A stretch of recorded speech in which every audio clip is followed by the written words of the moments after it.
Maar een grut verskaat aan acties bezieket de club de laatste €10.000 op te heljen om de baan te vernijen. De startheuvel is maken een 18 lijn en toen wie het gemiddelde wij in Nederland een meter strijden 4 hoog. En we zorgen ook gewoon dat dus bij zodra ze in de landen wedstrijden ontrijden binnen dat de startheuvels daar minimaal 4 meter hoog binnen. Ja, werd toch dat je eigenlijk na de start eigenlijk al achterop ligt, omdat dus ben dan min of meer benauwd binnen om er bij Del te fietsen.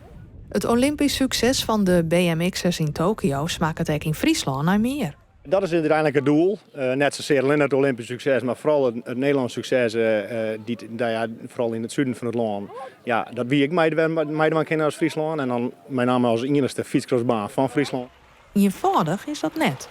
Nou ja, we zitten natuurlijk, krijgen ze in elke vereniging, maar ik ook veilig iets eisen voor de maan. We kunnen wel ergens een bulldel gooien, maar zo werkt het ook net. Bovendien, daar zit natuurlijk een starthek in. En zo'n starthek weegt ik een tolbetrekje 100 kilo.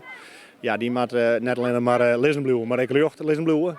En elke keer dat de dingen op en del gaat, krijgt het bepaalde trillingen met mij. Dus de startheuvel omheen brengen naar een meter 4,5 is degelijk een behoorlijke operatie.